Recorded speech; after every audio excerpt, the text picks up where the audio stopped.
Le fond de teint. Moi, le fond de teint, c'est vrai que de manière générale, je me maquille pas l'été, donc je mets le rose à lune, celui dont je vous parle tout le temps, l'effet bonne mine. Ça me fait un effet un peu bronzé, make-up, no make-up. Mais si je veux vraiment mettre du fond de teint, jusqu'à présent, jusqu'à il y a un mois, j'utilisais tout le temps le Estée Lauder. Je l'ai utilisé pendant au moins 2 ou 3 ans. Il est top, je vous le conseille. C'est le 3N1, le Double Wear de chez Estée Lauder. Il est vraiment bien, mais il a vraiment un effet matière, par contre. Il couvre la couvrant, c'est top. Au niveau de l'acné, des boutons, ça m'en faisait pas, donc c'est vraiment génial. Alors que moi, par exemple, les MAC, ça me va pas du tout. Ça, c'était génial, mais ça a vraiment un effet couvrant et un peu matière.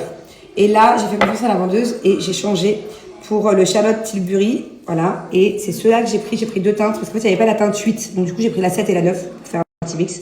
Quand je suis bronzée, je mets celle-là. Quand je suis pas bronzée, je mets celle-là, sinon je fais un mélange. Et je suis vraiment, vraiment contente de ces fonds de teint. Vraiment trop bien. Parce qu'il est très couvrant, mais il n'assèche pas. C'est-à-dire que Estée Lauder, quand je le mettais, souvent je le mets avec ça, sur un pinceau Sephora qui est top. Peut-être que je le change, ça fait des années que je l'ai, mais il est top, il résiste. Et quand je mettais le Estée Lauder, j'avais l'impression que c'était du plâtre à appliquer, même si l'effet, au final, était bien. Mais je mettais longtemps à l'appliquer. Celui-là, il s'applique tout seul. Je le kiffe, il est fluide. J'adore la matière, en fait. Donc voilà, ça c'est mon nouveau fond de teint. Chez Sephora aussi. Ma poudre libre, dont je me sers principalement une fois que j'ai mis mon anti-cerne. Mon anti-cerne, pareil, je l'applique avec un pinceau Sephora, c'est le 02. Anti-cerne, il est top. Il coûte moins cher que d'autres marques. Et pareil, ça fait des années que je l'ai. Bon, bien sûr, je le lave tout le temps. Mais il tient un choc, quoi. Il est vraiment top pour appliquer l'anti-cerne. Une fois que j'ai appliqué l'anti-cerne, il faut mettre une poudre libre pour pas que ça dégouline ou que ça fasse cracra.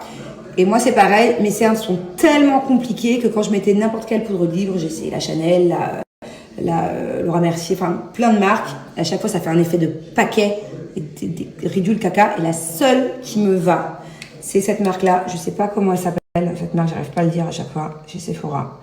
C'est la Lock It Translucent. Vous voyez, je vous laisse screener. Et ça, c'est la meilleure poudre libre. Et pour tout vous dire, ce pot-là, je l'ai depuis plus d'1 an, genre.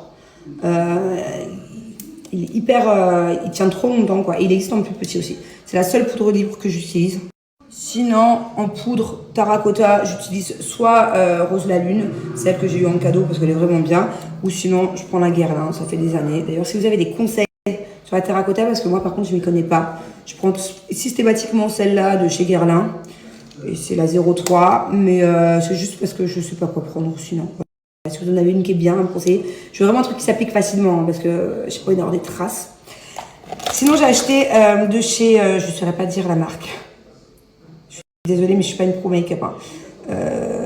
Pat McGrath Labs and Bridgerton. Bon, c'est chez Sephora. Et en fait, regardez comme c'est bling bling. Elle est dorée de chez Doré. Donc quand j'ai vu ça, j'ai dit à la vendeuse, oh, pas du tout.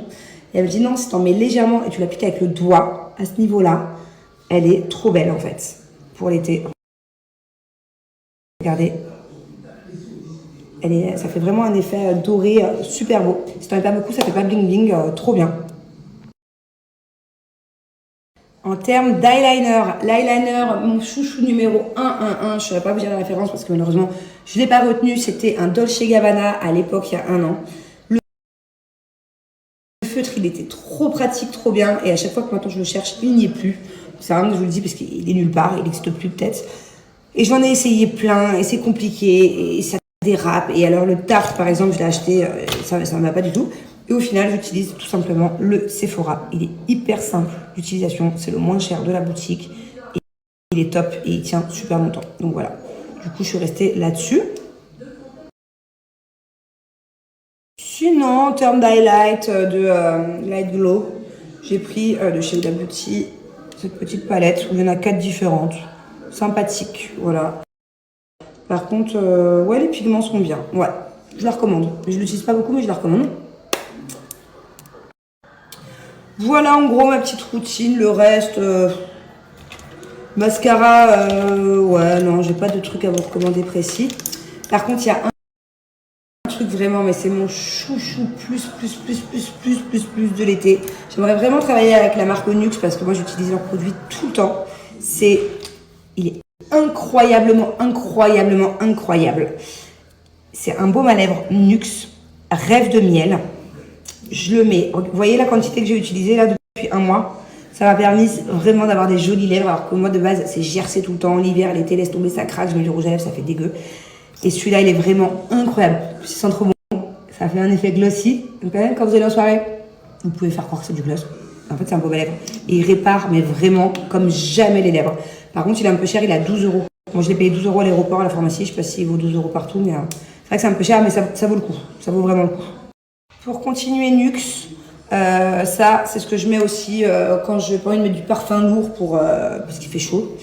C'est Eau délicieuse parfumante de Nuxe Sun. Voilà, je l'aime trop, ça sent l'été en fait. Ça. C'est pas le monnaie, ça sent l'été. Voilà, en fait, ça sent trop bon. Moi, j'aime trop leur brume pour l'été. J'aime beaucoup leur gel douche aussi, que ce soit au miel ou au monoï. J'aime trop Nuxe, ou la crème aussi après soleil. J'aime trop cette marque. Bon, sinon, il y a un truc, je sais pas encore si je vous le conseille ou si je vous le conseille pas, parce que je l'ai payé une blinde. Attendez. C'est Dior Prestige, le sucre de gommage. Donc, c'est un gommage pour le visage. Et à la base, je l'ai acheté particulièrement pour les lèvres, parce que j'avais ce problème de gerçure. Et la modeuse m'a dit, ça marche super bien aussi pour les lèvres. Donc, c'est censé être un gommage. J'adore la matière. C'est-à-dire que sur mon visage, quand tu le fais, après, quand tu rinces, t'as le visage, mais d'une douceur. T'as l'impression d'avoir encore de l'huile, quoi. Mais c'est normal parce que ça absorbe tout au long de la journée. Il est vraiment bien. Il est très cher, par contre. Moi, quelques jours après, j'ai eu plein de petits boutons sur le front. Mais il faut pas se fier à moi parce que moi, comme je l'ai dit, j'ai souvent une peau très sensible. Donc, le moindre changement de produit, le temps que la peau s'adapte, ça me fait des boutons. Mais peut-être pas vous, du coup. Et je suis pas sûre que c'était dû à ça, en fait. Parce que vu que j'avais fait des épreuves dans les 50 et que j'avais transpiré et tout, peut-être que c'était aussi à cause de tout ça. Donc je sais pas encore, je vais le réessayer de ces quelques jours et je vous dirai ce que j'en pense, mais en tout cas, l'après de ce gommage pour le visage, t'as vraiment une peau, j'ai jamais eu une peau comme ça, quoi. Je peux même pas vous expliquer. Un effet crémeux, c'est normal, en fait, t'as l'impression que c'est mal rincé, mais en fait c'est bien rincé. Et après, du coup, t'es comme ça toute la journée, t'as une bête de visage. Moi, je vous dirais, faites pas attention à... Moi, je suis pas forcément de bon conseil parce que j'ai une peau très sensible, vous voyez. Et pour finir, j'ai un autre truc qui coûte pas très cher à Sephora que je vais vous montrer qui est là-haut. C'est un baume à lèvres que je mets la nuit sur les lèvres. Vous le posez, vous dormez toute la nuit avec. Et le lendemain, vous avez des lèvres repulpées, toutes douces, plus de gerçure, plus rien. Donc c'est vraiment le combo parfait avec ça et le truc que je vais vous montrer là-haut. Pour avoir des lèvres, si vous aussi vous avez des lèvres gercées, pour avoir des lèvres extraordinaires. Voilà, moi je me maquille pas beaucoup. Généralement quand je me maquille c'est anti-cerne, fond de teint. Je fais vite fait mes sourcils avec Anastasia. Je suis pas une pro des sourcils. Et eyeliner, vraiment quand je sors et c'est tout. Voilà, donc du coup j'ai que ça à vous montrer. Mais attendez, je vous montre l'autre truc pour dormir avec le masque de nuit. Désolée, il fait un peu sombre. Julien qui regarde un film. Voilà, c'est ça. Lip Sleeping Mask, un masque de nuit pour les lèvres. Il est vraiment chouette et il coûte pas très cher du tout. Voilà, c'est ça. Lip Sleeping Mask, un masque. Bon, en tout cas, faites pas gaffe. Mes ongles, c'est une catastrophe. C'est une cata, faut que je les refasse. Je crois que ma copine, elle vient la semaine prochaine.